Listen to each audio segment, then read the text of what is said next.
So last night was crazy. It was crazy. Not only was it crazy, it was kind of what was expected. And I'm apologizing right now for recording this video and putting it up at like 6 a.m. Eastern time. The news came out at 1 a.m. my time, and I'm not home at the minute. So I can't just be waking up everybody around me. So yeah, that's not an ideal situation. Like, look, I will be back in my actual house soon. And when I'm back in my actual house, timely news happens, which is good. But this is mad, and this I'm going to talk a little more in another video about what I think is going to happen, but like actual outcomes of this. But there is an actual outcome where the players walk across the picket line. That is an actual outcome where the players basically, almost as a collective or a large group of players, say the union don't represent us, we're playing. Like that world exists. So we have that. But as you can see here, Kelsey Plum Breanna wrote a letter acquired by ESPN to the executive director. It expresses serious concerns about how the PA is handling current negotiations. As far as I'm aware, one of three people sent it to ESPN, and obviously it's the players. Obviously. At the end of the day, they want this out there because Stewie, Fee, and these other players want a season. They want a season. So let's take a look at this right here. And this is an article from Alexa Philippou and Don Van Natta Jr. So WNBPA Executive Committee Kelsey Plum Breanna wrote a 3-page letter Monday to Players Union Executive Director Terry Jackson expressing serious concerns about how the PA is handling current negotiations, including lack of adequate player involvement in the process. The private communication was obtained by Tuesday by ESPN. Plum, first VP, Stewie, a VP, requested a change dynamic between the PA administrators and players and say we do not feel like we have an adequate seat at the negotiations. The union held a call with players Tuesday evening, according to sources, to address issues raised by Plum and Stewart, as well as a result of Players Association survey sent in recent days, polling players in the talks towards latest CBA. I mean this when I say this. Like, these players are being, like, we've said this from the very start, that like all of these surveys, you can kind of take it with a pinch of salt because the players are scared to give their actual opinions in these surveys because none of them are anonymous. From what we've gathered, these surveys, your name is on these things, and they're scared. They're scared to say anything against the PA. It says here, Jackson shared a letter with the executive committee. Sources said it's unclear whether the rest of the committee agrees with Plum and Stewart's sentiment or whether they were informed the letter was sent. Sources have indicated some members are content with the union's handling negotiations. I'm not joking when I say this. If any other players were on the side of Stewie and Plum, they would be on the letter too. It's as simple as that. They would be on the letter too. They're not. So it is basically, Fee, who is essentially the figurehead of, I'm not saying she's the figurehead of burn down the WNBA, but she's the figurehead of Unrivaled is better than the WNBA and we can grow Unrivaled long term. And that it seems like Fee fully believes Unrivaled can overtake the NBA. And then you've got a bunch of old players who basically would don't mind burning down the league behind them because they're not going to benefit from the growth of the league. So they're okay with burning down a league that they'll no longer be in, if you get me. So, yeah, of course they're fine with it. Of course they're fine with it because the PA is preparing to burn down the league. Like, everyone's like, oh yeah, the players have saved for 2 years, they have enough money, but it's like, they don't realize that the owners are going to come back in a year's time and try to recoup the 100 million they've lost on this season. So like, charter flights are going to go. Like, the owners, there won't be charter flights. There will be a situation where the players are offered a max of 500k a year, and the players won't accept that, obviously, because of what they were offered this year.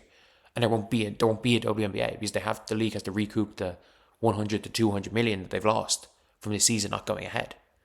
So to recoup that 100, 200 million, like, and especially because the players then lose every bit of leverage that they have because there's no momentum. Like, I could see the players going back to those 200k maxes if they want there to be a league. And that's the scary thing, is they might have to go and accept that.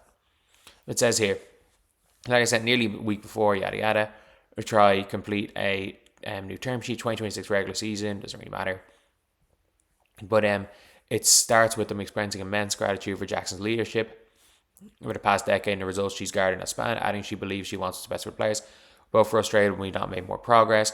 We believe this has resulted in breakdown communication between you and the executive committee and players more broadly.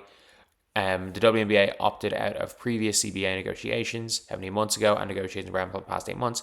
Stewie and Plum said, privy to details of these negotiations for less than 2 months, having seen the first proposal in January. So basically, when the WNBPA sent back the same proposal twice, they didn't show the executive committee. So the leadership, which I'm guessing NECA is involved in that, I'm not 100% sure. So the leadership sent the same response back twice to the league without telling the players they were going to send it back twice. So the league just didn't respond because they sent the same thing back twice. And the players turned against the league for not responding to the same thing twice in a row. So like, there is a breakdown there where it seems like the PA thought that they could win this. They could get exactly what they wanted via activism and social media bullshit and using buzzwords and getting the public on their side. Could get people to give up hundreds of millions of dollars. It doesn't work like that.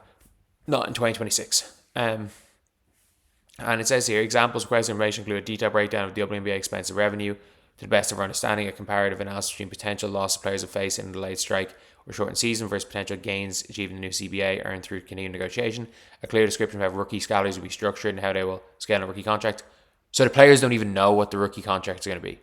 So everybody's talking about how rookie contracts are this, rookie contracts are that. The players haven't even been told about rookie contracts. They don't even have a clue about what way rookie contracts are structured, which is mad. They don't know what the hell's going on. As well as that, like, there's not even, the players haven't even been sent like a potential offset of $0 versus what they're going to make, which it's very easy, by the way, the potential strike, because they're like, oh, the league has $9 million. The league has $9 million. It can pay all the players, but it's like, it can pay all the union players. First of all, that $9 million, a large chunk of that is sectioned towards the leadership, the retired players, the health benefits. Like, the players' salaries are the salaries they're going to get based on insurance, health benefits, everything that the union are going to have to supply for these players in the off season. All these centres is probably going to be 20, 30k a year per player. Like, that's realistically what the players are going to be paid, is 20, 30k, and that's maybe on the high end. Like, that might be on the high end of things to say 30k, versus a minimum of 200k. Like, yeah, no shit, you don't want to do that. But as we understand, the executive committee's role is to better shape the overall goals, priorities of CBA, serve as a bridge between the negotiation team and the board membership, ultimately securing player approval for any deal. Without access to the information requested above, the executive committee cannot fulfill that role. The players cannot be expected to engage in a meaningful process. So basically, the players can't accept a deal because the PA aren't even telling the players what the deal is. So, like, the players can't sign off on any sort of deal because they don't know what the deal is.